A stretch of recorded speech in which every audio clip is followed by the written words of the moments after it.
Hi everyone. In part 2 of my Super Soldier memories, we're going to briefly touch on 20 and back, age regression, and body enhancements. We'll also talk about futuristic cities and the bioluminescence. I will talk about a Nazi memory that I have and how real it truly is. Talk about some childhood memories and the lack of my memories. And lastly, among other things, we're going to talk about cyborgs and meeting nefarious races and that they are out there in the nighttime and daytime sky. Thank you. Good one or a bad one. And so if it's a good one, I'll continue on. If it's something that's draining, I said, okay, I gotta go get in line. Nice talking to you. Mm-hmm. You know? So it's been a learning and as well as enlightening experience. Oh yeah, yeah, and as soon as they find out, my neighbors, when they just one neighbor, he's lived here 14 years. I've lived here 4, and we were talking the other day. We were talking about South Tucson. Oh, do you know this guy? Do you know that guy? And as soon as he knew that had been a cop and in the military,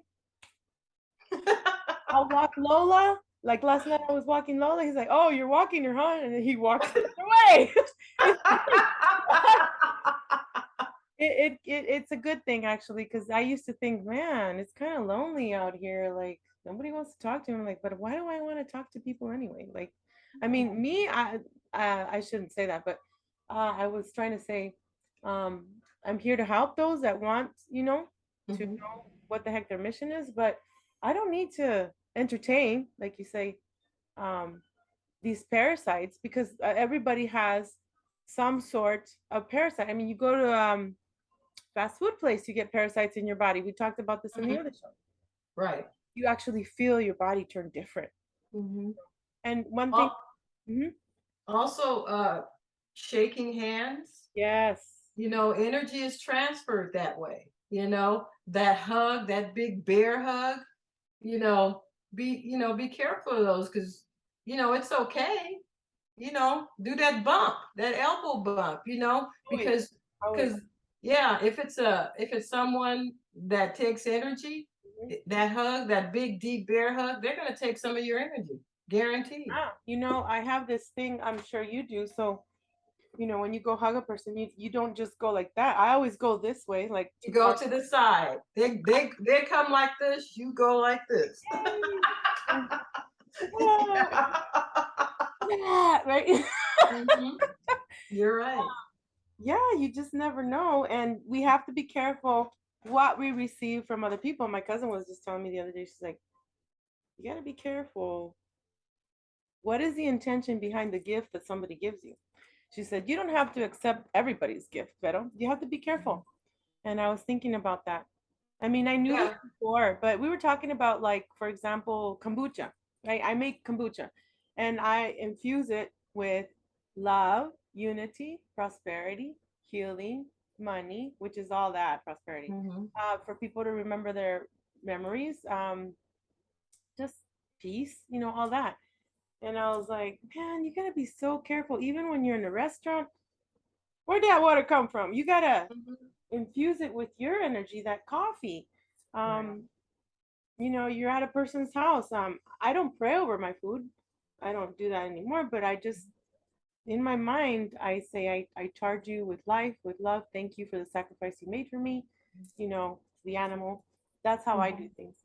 And But yeah, that's how you should do that, even when you go to restaurants, because you can have someone preparing your food who's had a very bad day. And in the preparation of that food, that energy is going to, transfer to your food. So when you get your meal, you're right. You thank the creator, you thank the animal, the vegetables for growing. You think everyone involved to give you that nourishment, and it clears it. That's how I see it. yeah. You know, it's just I tell you, this journey I just learned so much, and I probably went through the first 50 years of my life, just in the in the crowd, so to speak, with working children and things of that sort. And after I retired, I got to the point where I had all this free time. And I was like, what am I going to do now? So I said, I'm going to go to church. So I started looking for a church to go to. Now I know what the Sabbath means. I said, that's Saturday. So I'm like, why do we go to church on Sunday? So then I said, well, I need to go on Saturday. So I looked for one. Like I found, I believe it was two. I can only remember one that actually go on Saturday. So then I started researching the Bible to find out exactly what's going on. And of course, since I was reading it and not allowing someone else to read it to me and give me their interpretations, I saw a lot of things that I did not know existed. And they, in turn, took me to the next level, and I found out about all the books that were missing. And then I found out, I mean, there's so many different books that have been taken. And then you read in there, it says, you're not supposed to change your word here. And I think one of the most profound things that I found in the Bible in the Old Testament was the word matrix. I could not understand how the word matrix was in that Bible because it's such a new word. So that led me to the belief that there have been a lot of changes. And then once I got that and I got on the third eye, as far as trying to activate the third eye and learning things, writing my dreams, journaling and things like that. And then I realized some of the things that I was seeing words and things like that. I wouldn't say they would come true, but I was like, I knew that was going to happen. That's that word I wrote. I was probably supposed to be here. And then that's when I found out about super soldiers. And I started, watching the videos, the regular people, James Rink, Anthony Zinder, all those people. And the more I watched those, I started getting more memories of me running in it looked like a desert terrain, jumping off of cliffs. Then I started checking the scratches and things like that. Those started appearing, waking up exhausted, you know, and and it and sometimes those things trigger the memories that you've lost or don't have, but not all of them are good, you know. You see yourself being used, you see yourself in all these different programs, and then you have to learn them. Monarch, Mobius, Shaw House. It's all this. It's a whole new vernacular that I had to learn to understand what was going on when I would go to sleep. And it took me over a year to find Jessica Morocco, and I did my first reading with her. And she she told me, oh, you're this is where you were in Egypt. And I'm like, oh, really? And then she said, I see you're a super soldier. I said, a what? She said, yeah, a super soldier. She said, yeah. Wow. Yeah, so when she said that, then I said, okay. And then she explained to me the 20 and back. And I said, oh, so I'm currently doing this. When did I go there? She said, when you were 14. I said, so I started calculating my age, and I said, oh, then I should be done or almost done. She just laughed because I know she was thinking, oh, isn't she cute? She don't know. So she said, well, it's something like that. She said, it's actually going on while you're here. I said, oh, so you mean, what did they do? You should have, talking about having, being innocent of all the stuff that was going on. That was me. And I had to learn to wrap my head around all this, what was going on with age regression, body enhancement, the different dimensions, different realities, pocket realities. It was I had to learn a lot really quick The because glue too, the black glue, the green glue, alter, yes, right? because things were happening to me in the astral, and I just would write them down, and I would like, yeah, I saw this person, or I saw this thing with wings, and I had never seen a vampire before. I told her I saw this guy. He was gray, thin, and I said he had like the shiniest head, but he had like a widow's peak on his forehead. It was like his hair, and she just laughed. She said, "That's a vampire." I go, "Oh, what? There what?" Because I'm not saying I was thinking of Eclipse the movies, but I never thought I would encounter one. And I said, "Well, yeah." I said, "We were grappling on the ground." He said, she goes, "Well, you have to be careful with them because they're kind of crazy. They might have liked it, so we need to break ties so that he doesn't come bother you anymore." I go, "Are you serious? Vampires are real?" She's like, "Yeah." So that was a big learning curve for me to learn all of the different types of entities, and the races and planets, and it's a whole world that exists outside this 3D, and most people aren't even aware of it, you Oh know. yeah.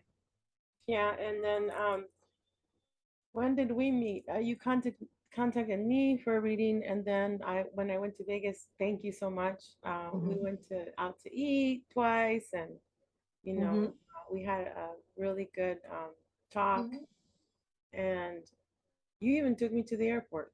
You Oh know, yeah, yeah, we I went to the I airport, yeah. find this so weird. I know I'm backtracking a little bit, but when I when okay, so I had a friend of high school of mine that I hadn't seen forever, that he lived in Vegas. He said, "I'll pick you up." This was like a month before I was gonna go. Hmm. Okay, but at the same time, I call Albie because we were just chatting on Instagram for some reason. Hmm. He says, "Yeah, I know Misha Johnston, and let me know if you need a ride." And I'm like, okay. Well, when I get to Phoenix, I call my friend, "Hey, Mike, are you gonna go pick me up? I'm gonna be there in about an hour and a half." Oh, I totally forgot. He made all these excuses, and I'm like, so when I land in Las Vegas, I'm landing. Turn on my phone. Guess who calls me? Albie calls me. Say, Uh-huh. right? I go, what? He goes, yeah, I wrote it down. Do you need a ride to the hotel? Wow. So we will always be taken care of, Taken care protected, of, yes. because we have missions, and now it's your turn. It's your turn to Hmm. speak. And do you have any memories of like Mermaid or the 13 crystal cities that I talk about, or the skulls, or any kind of memory before the end of time? Remember we were talking about that? Uh-huh. As far I have seen a futuristic city. The buildings were white, um, made of some type of stone or material that I've never seen here. Um, and running, separating it was like, tall buildings on one side and smaller buildings on the other side, but running through the middle is some type of blue liquid. And I could see it shimmering, and it's blue, and I don't know what that is. In the vision that I saw, it was something that was used to protect the city. So it went through the city, and then I it know what that is. encompassed. I know what that is. You do? I know. It's the bioluminescence where we come from. Yeah. Well, If you all look at, I know you do, but if you all look at the expanse, oh yes, yes, you're right. The bio, yeah, from the that's us. expanse. Hmm. Hmm. That is what's running, and it's alive. And I could see it. I see it running through it and encompass the whole, and it is used to protect the city and It's the like people. this blue here. It's like the Hmm. blue, right? Yeah. Hmm. Yeah. It's like a deep blue. Yeah, like That's that. us, baby. That's the and I finally figured that out coming from Vegas like last year. I figured it Uh-huh. out toward the end of the year. I'm like, what? That's what we are. Hmm. Somebody said, "Oh, that guy Jim Mars talks about." I'm like, I didn't know, because he was taken out because he told the public that we're stars. Hmm. Interesting. Yeah. But go ahead. Sorry, I'll send you a picture Oh. of that of the building because John sent me a picture. He's going to be on Thursday. John Mhm. Whitberg. He sent me a picture of these buildings, but I don't know. We'll see. But go ahead, Mhm. Iris. Thank you. Yeah, I did draw it. If I see something, I will draw it. Um, of course, it looks a whole lot better in my head than when I actually draw it, because I draw, I believe, like I'm still in probably middle school. Let's say that. I try to hit all the spots, but I see, like, for example, the more interaction that I had with other super soldiers, I would start to see them, and then I would see myself on mission. So, I found out that what it was is that my interaction with them was triggering me. You know, I even you know had memories of a Nazi reality. You know, and the things that happened there, I had to ask to be forgiven for the things that I did, and that's like a long story, and it's very vivid. I mean, what I saw and what I was watching, You want to I talk about did. it? Pardon me? You want to talk about it? No, Not uh-uh. okay. You know, because I still see, the blood and the hurt and the pain and things that were done to people. And I thought I was just watching it, you know, but I wasn't. I was a Yeah, they used us. participant. They used us Uh, for all kinds of actions, and now that we know, we cut ties with mhm. them, like you say. Yeah, that's what I had to do. But every time I think about that memory, I could actually see it, and I could see what was going on with the people. And so I wrote it all down. It's like notebook page, 2 pages long. But it was watching James when it triggered me. He was talking about it because he has it in his presentations, and I watched something that he was talking about, and I must have fell asleep on it because when I woke up, the TV was, on something else. But I saw that whole thing, and it was it was something. Like I said, I had to ask for forgiveness, and you know, had to do things to help to heal the people. It was just a lot. So that's about all I can say right now. And that I just have to reiterate that it's real. It is. So that's all. Yeah.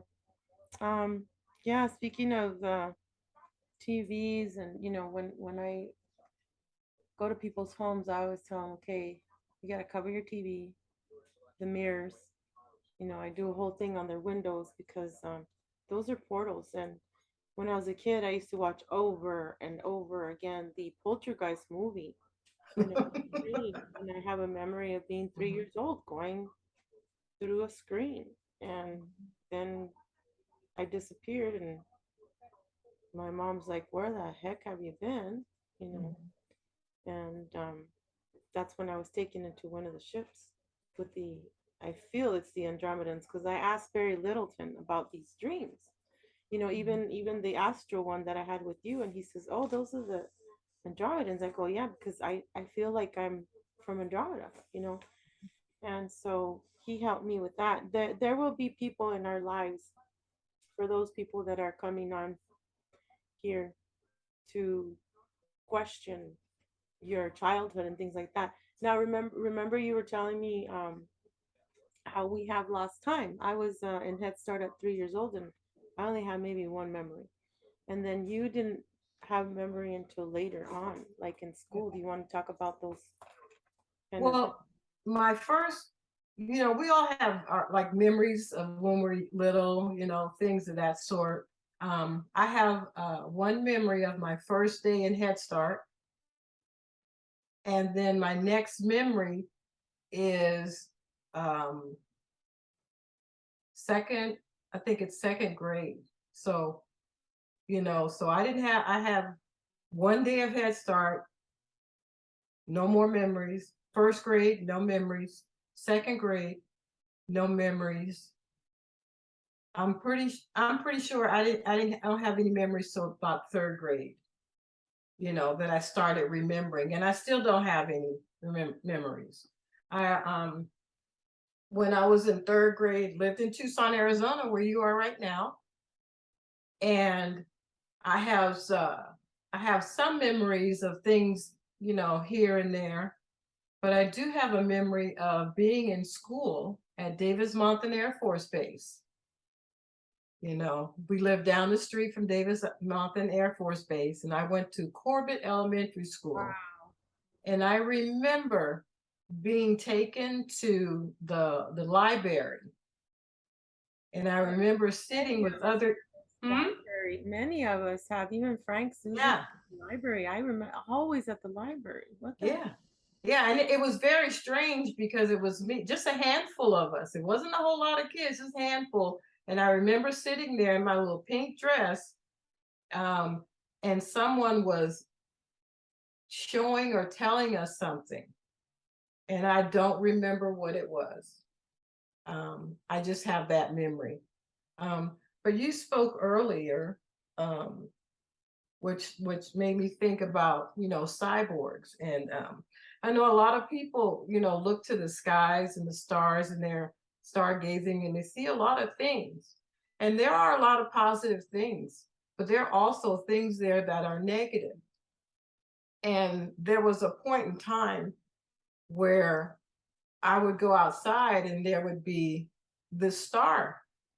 It was not on my, those star apps. It wasn't there.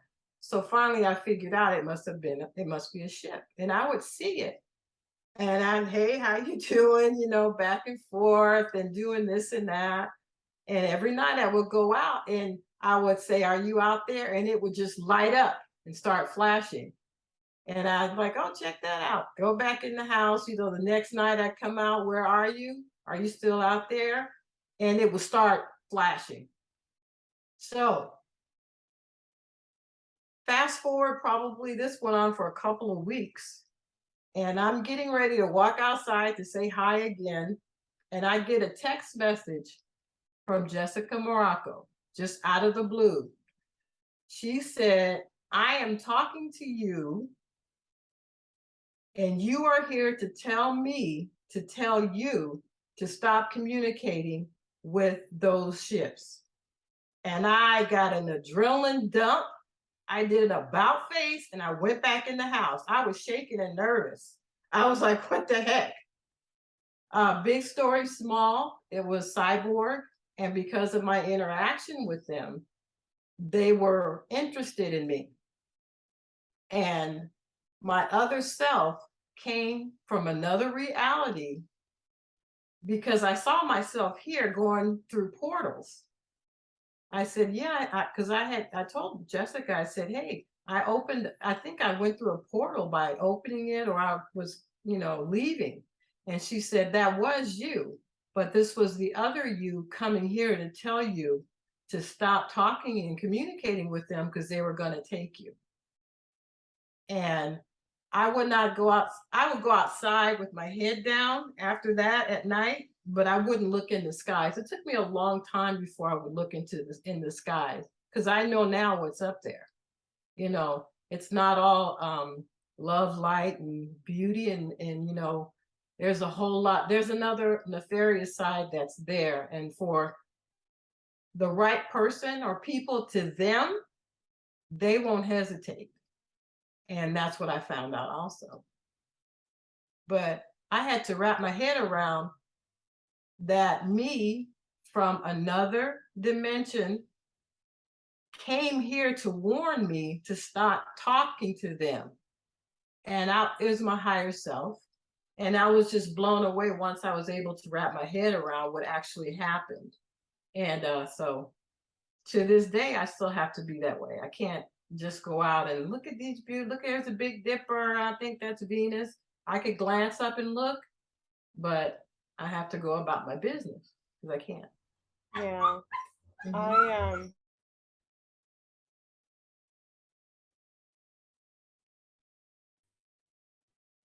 It's interesting that you say that. because I've talked about a Mason that infiltrated me 3 years ago, telling me, look at those star things that burst, call them to you. And then just last week, Jessica said, you got to break ties because there's a ship right over you. So, yeah, I know what you mean about the fake things up there, and the North Star I see like it's a space station or something. But we'll be back for more. Thank you so much, Iris Jackson, for being on Codebreaker Real Talk. And how can they get a hold of you, please? Thank you.